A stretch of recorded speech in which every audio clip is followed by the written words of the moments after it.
Terrorism is a global issue that uses violence or threats to spread fears and achieve political, ideological, or religious goals. It takes many forms, including bombings, shootings, and cyber attacks, often targeting civilians and critical infrastructures. Beyond physical harm, terrorism creates a widespread fears, economic losses, and stricter security measures. Moving on to the conflict, terrorism remains a major threat in Southeast Asia, influenced by both local and global factors. Groups like Jemaah Islamiyah or JI and Abu Sayyaf has exploited political grievances, ethnic tension, and economic struggles to recruit members.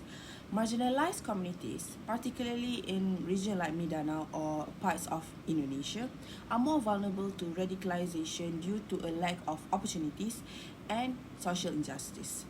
The rise of ISIS-linked groups, as seen in 2017 Marawi siege, highlight how terrorism is evolving, with social media being used for recruitment and lone wolf attacks becoming beyond the immediate violence. Terrorism disrupts economies, spreads fears, and forces government to tighten security. This is especially challenging for Asian nations, as each faces unique threats. For example, like Indonesia battles with Jemaah Islamiyah, while the Philippines confronts with Abu Sayyaf. So, regional cooperation is crucial to tackling terrorism effectively. Moving on to the resolution, combating terrorism requires a comprehensive approach. Moving on to the resolution, combating terrorism requires a comprehensive approach. By understanding its impact and working together, we can create a safer and more stable world. The first one is strengthening intelligence and law enforcement is crucial for preventing the attacks. Government can improve information sharing between agencies, invest in intelligence-led policing, and train officers to detect radicalization patterns. Establishing fusion centers can enhance coordination, ensuring a faster response to potential threats. Moreover, international cooperation is equally vital. Countries must collaborate through treaties that facilitate intelligence sharing, joint training exercise, and coordinated investigation. Strengthening legal framework for extraction and disrupting terrorist financing networks can also help counter global threats. Furthermore, addressing the root causes of terrorism is essential for long-term solution. Political grievances, economic hardship, and social injustice must be tackled through policies that promote social inclusion and economic opportunities.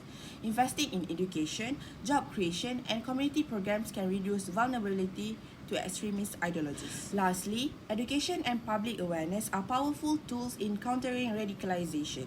Schools should emphasize tolerance, diversity, and conflict resolution, while public campaigns can educate citizens on recognizing and reporting signs of extremism.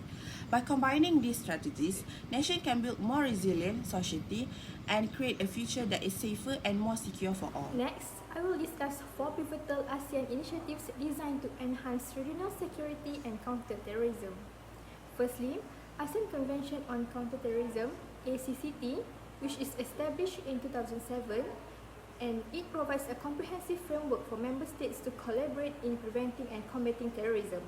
It emphasizes adherence to international law, respect for human rights and the rule of law, ensuring that counterterrorism efforts do not compromise fundamental freedoms. Secondly, ASEAN Plan of Action to prevent and counter the rise of radicalization and violent extremism. Adopted in 2018, this plan addresses the root causes of radicalization by promoting education, tolerance, and inclusivity.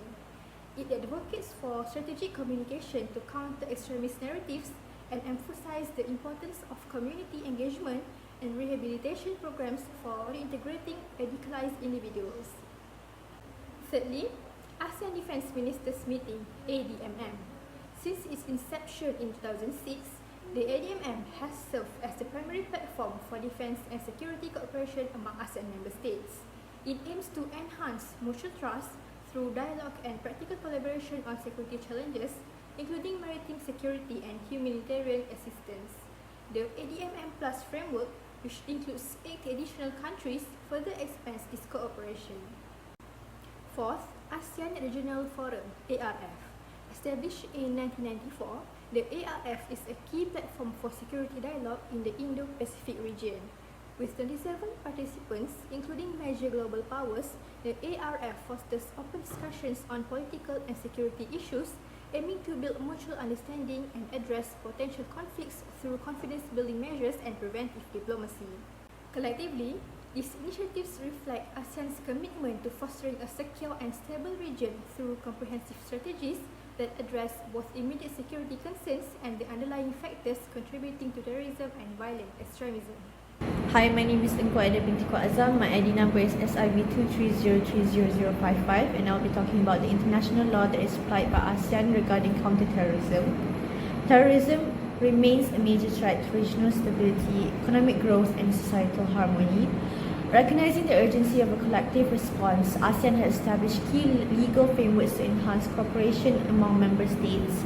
Two of the most significant frameworks are the ASEAN Convention on Counterterrorism, or ACCT, and the ASEAN Comprehensive Plan of Action on Counterterrorism, or ACPOA. The ACCT was adopted on January 13, 2007 during the ASEAN Summit in Cebu, Philippines. It serves as the foundation for legal cooperation among ASEAN member states in combating terrorism. And the convention focuses on several key factors, including intelligence sharing, border security, and countering terrorist financing. One of the main goals of the ACCT is to facilitate early warning system that enable countries to respond quickly to potential threats. It also strengthens border controls to prevent terrorists from moving across countries undetected. Additionally, the convention promotes technical cooperation among ASEAN nations, including the development of regional database and awareness campaigns on terrorism. A critical aspect of the ACCT is its neutral approach to defining terrorism by ensuring that no specific communities are unfairly targeted. The convention aligns with international human rights law and Global Counterterrorism Convention. While the ACCT established the legal foundation, the ACPOA provides a more operational framework for combating terrorism. Introduced in 2009 and further refined in later discussions, the ACPOA focuses on practical steps that ASEAN member states can take to enhance their counterterrorism measures. The ACPOA emphasizes strengthening national laws and law enforcement capabilities through collaborative training and intelligence sharing initiatives. It encourages interagency cooperation both within countries and across borders to ensure a coordinated response to terrorist threats.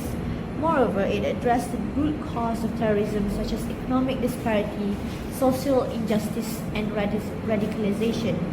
By promoting socio-economic development and community engagement, ASEAN aims to reduce the conditions that foster extremist ideologies. The ACPOA provides a more operational framework for combating terrorism. Introduced in 2009 and further refined in later discussions, the ACPOA focuses on practical steps that ASEAN member states can take to enhance their counterterrorism measures. The ACPOA emphasizes strengthening national laws and law enforcement capabilities through collaborative training and intelligence sharing initiatives. It encourages interagency cooperation both within countries and across borders to ensure a coordinated response to terrorist threats. Moreover, it addressed the root cause of terrorism, such as economic disparity, social injustice, and radicalization. By promoting socio-economic development and community engagement, ASEAN aims to reduce the conditions that foster extremist ideologies. The ACCT harmonized legal measures to criminalize terrorism, facilitate extradition, and prosecute offenders. However, it also upholds national sovereignty, as Article 5 states that the Convention does not apply purely domestic terrorist cases within a single ASEAN country. This presents challenges in dealing with transnational terrorist groups like Jemaah Islamiyah and Abu Sayyaf. On the other hand, Article 6 promotes extensive cooperation among ASEAN nations. Intelligence sharing mechanisms help track terrorist movement, disrupt financial networks, and prevent attacks. Strengthening border security is another critical aspect, ensuring terrorists cannot freely operate across countries. To operate the ACPOA, ASEAN uses regional training centers such as the Jakarta Center for Law Enforcement Cooperation, JCLEC. These initiatives build law enforcement capacity and improve counterterrorism operations. Additionally, ASEAN hosts regular meetings such as the ASEAN Ministerial Meeting on Transnational Criminal AMMTC to assess progress and refine strategies. To conclude, ASEAN fights against terrorism is based on two-pronged approach. The ACCT provides the legal framework while the ACPOA ensures practical implementation. By integrating legal measures, intelligent cooperation, and community engagement, ASEAN is working toward a safer and more stable region. Through continuous collaboration, these frameworks help member states combat terrorism effectively while upholding international law and human rights. Based on my part, which is the impact on international political, economic toward the issues of terrorism, such as Abu Sayyaf group and also Islamic Jahiliyyah, the point number 1 is the economic sanctions and trade restrictions. International terrorism affects economic sanctions and trade restrictions, such as seen in cases like Abu Sayyaf in the Philippines, Jamaah Islamiyah in Indonesia, and also the ISIS.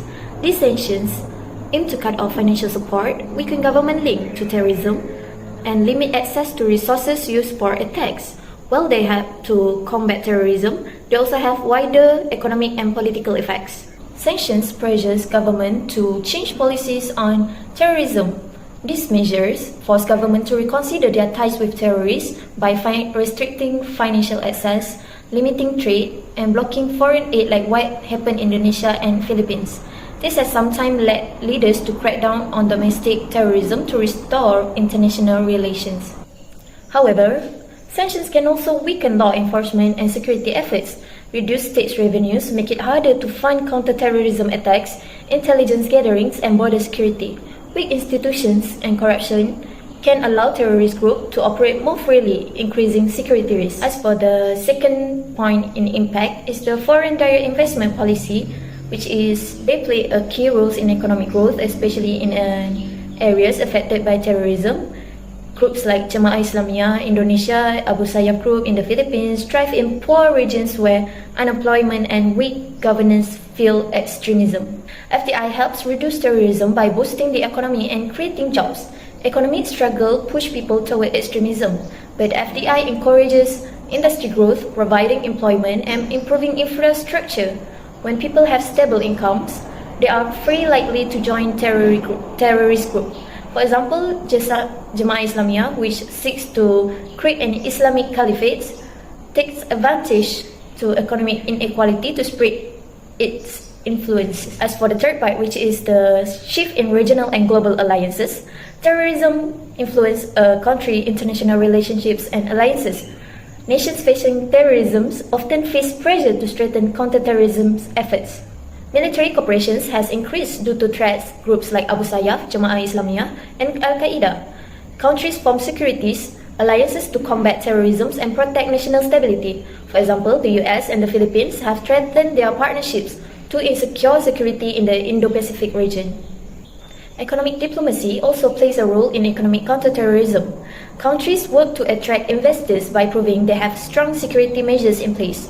For instance, Indonesia cracked down on Jamaah Islamiyah, improve investors' confidence, leading to better economic growth and security also. The last part of my point is the increased government spending on security. Government spends more on law enforcement, military, and intelligence to fight terrorism. The Philippines, Indonesia, and others affected nations have increased their security budget, especially for military operations against groups like Abu Sayyaf, to combat against their terrorism. A higher defense budget allows for better equipped armed forces, improved intelligence, and stronger border security. For example, the Philippines has raised its defense budget to launch military offensives against Abu Sayyaf. Indonesia have also invested in intelligence with special unit like Densus 88, working to track and prevent terrorist activities. Terrorism is a major threat to Southeast Asian security and stability, and to address this, ASEAN created two key frameworks: the ASEAN Convention on Counterterrorism (ACCT) and the ASEAN Comprehensive Plan of Actions on Counterterrorism (ACPOA). These agreements help countries work together by sharing intelligence, strengthening border security, and improve their ability to prevent and respond to terrorism. The ACT provides legal guidelines while the ACPOA turns them into real actions. Terrorism also affects the economy. Countries suspected of supporting terrorism often face trade restrictions and economic sanctions. While these measures aim to stop terrorism, they can also weaken a country's economy. By combining security efforts, economic strategies, and international cooperation, ASEAN aims to build a safer and more stable region.